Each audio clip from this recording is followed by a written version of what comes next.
Welcome back, everybody. In this edition of Miss Johnson's Classroom, we're going to be reading an article from Mhm. Scholastic Magazine, and then afterwards, my beautiful assistant Anna is going to model all the different ways students in my classroom answer questions. And so, hopefully, when you are working with them at home, they can be using their usual answer methods. And you can also raise your hand too. If they wanted to raise their hand, they could raise Mhm. their hand. And if you have any questions about which modality your student uses to answer questions, just drop me a note on Dojo and I'll be happy to let you know. Enjoy. Enjoy, you guys. That's a good one. Okay.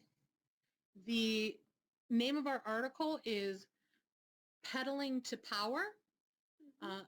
And it says, today bicycles are a fun way to get around, but 100 years ago, they were a secret weapon in women's fights for equality, by Todd Olson.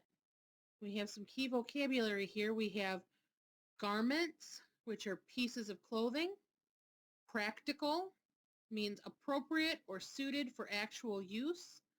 Suffrage, the right to vote in an election. Progress means movement forward. And justice, fair treatment.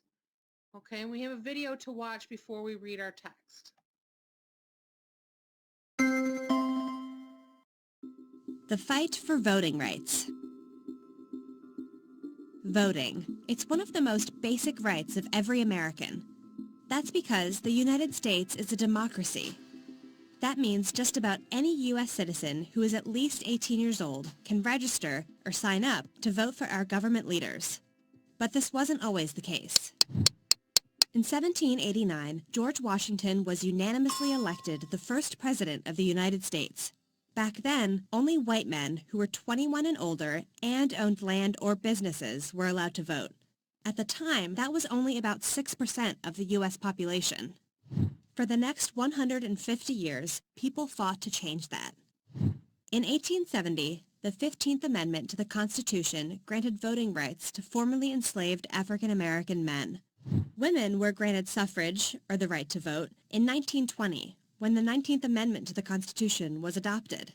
4 years later, Native Americans born in the U.S. got that right. Before that, they weren't even considered citizens. It wasn't easy for these groups to gain suffrage. Women, for example, battled for decades to be able to cast their ballots.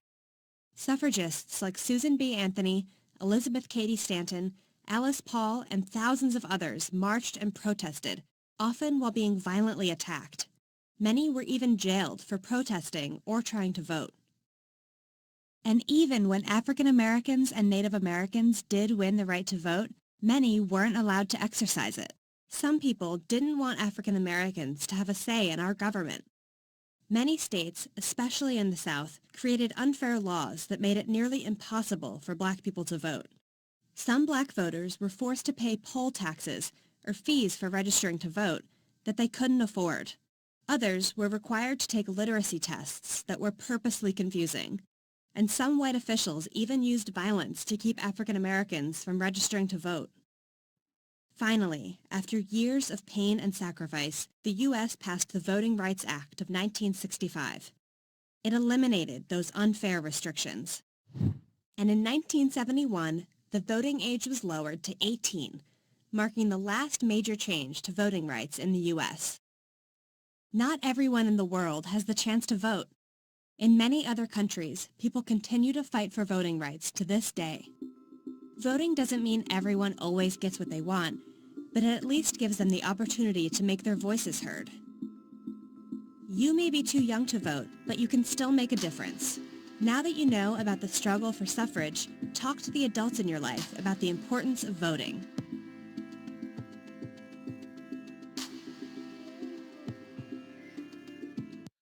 Okay, so here is our article. Maybe you know what it's like to be trapped at home. You don't have a driver's license. There are plenty of places to go, but they're all too far away to walk. You're stuck with nothing to do until you get on your bike. Suddenly, you've got the wind at your back, The wheels carry you faster than your legs ever could. Everything is within reach. The park, the basketball courts, your best friend's house. The world is yours to explore. That's how women felt when the bicycle first became popular. It wasn't just a machine with two wheels, a scat and a ped. It wasn't just a machine with two wheels, a seat and pedals. It was a ticket to freedom, a need for speed. The bike was invented in 1817, but Americans didn't embrace it until the 1890s. New models were cheaper, safer, and more comfortable. Everyone wanted one. Bike owners formed clubs and planned group rides. Bike companies organized races.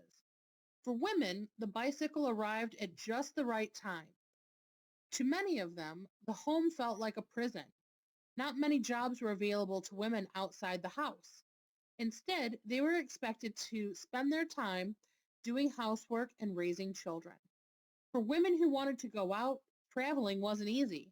Almost no one had cars until the 1920s. Before that, people used horses or carriages to get around. But keeping a horse was expensive, and hitching a horse to a carriage was considered a man's job. In addition, women's clothes weren't designed for walking or moving around. Tight garments called corsets made it hard to breathe. Skirts were so long that they scraped the ground. One outfit could weigh as much as 25 pounds. On the road.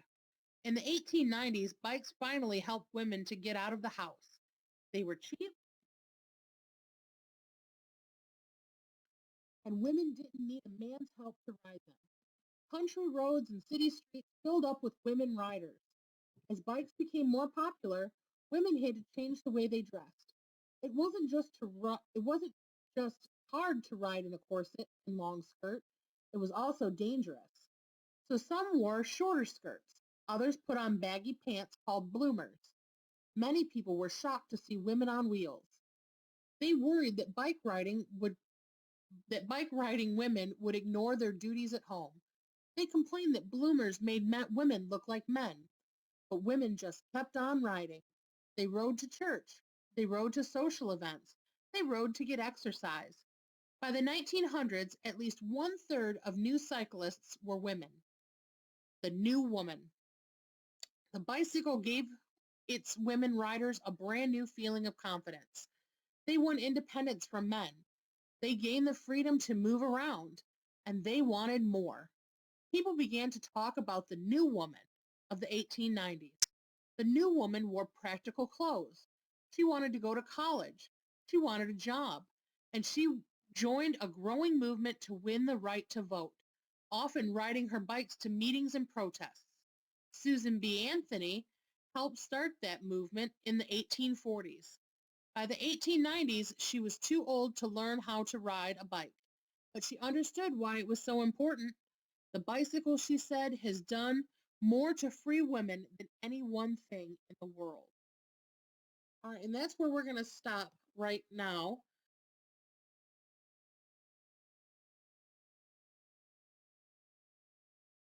All right, guys, we're back after the bicycle article that we saw on Action Magazine. And I just want to take this time to kind of run down the different the different ways that our students answer in class. Okay, Anna's going to show us that the first way and the most direct way that students answer is just by reaching out. So I've taken 2 wooden spoons and some duct tape and just put an A on one and a B on the other. You can do yes and no, A and B. You can really, whatever you're trying to ask, you can kind of write on duct tape and tape it there. All right, Anna, can you tell me, did the ladies in the 1890s get around with A, bicycles or B, cars? No, she's going to reach out and touch it with her hands. There we go. That's the most direct way that some of your students will answer those questions. Okay. All right. Now she's going to model what I call the cheek-to-cheek method. The first one that you saw was just directly selecting with their hand. This is cheek-to-cheek. All right. And I'm going to ask her, Anna, sit up big and tall for me. Okay. In the 1890s, did women get around by, no, keep your head straight, by bicycling or by driving cars? And I just see how she just turned her head. I usually will with your students, oh, sit up big and straight. I will tap their cheek lightly to let them know which selection is which. So as I'm saying it, I would say, is it bicycling or cars? And then let them make that selection. And it's important to give them waiting time. Sometimes they might go back and forth and you'll just ask them to give me your answer again. You just do it a little more directly. All right.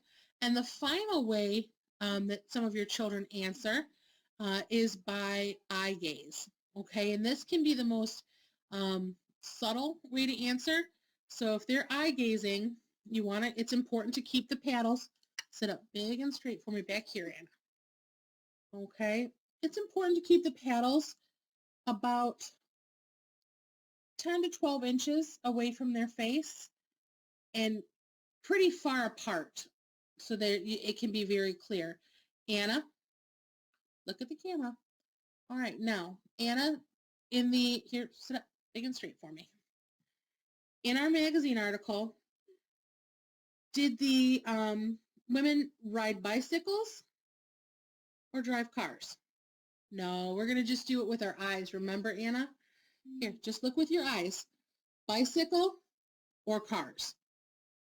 Oh, see how her eyes go right over there? That's what you're looking for. Sometimes your students' eyes will go back and forth while they're thinking about it. But what I do in class is just say, can you be a little more clear? Can you keep looking at it, hold your gaze, things like that, just to get a more clear answer. If you have any question as to which modality your student likes to use the most, reach out to me on Dojo. But keep making those choices because that's a super skill and we don't want them to lose it while we're out of contact. Have a great day, guys.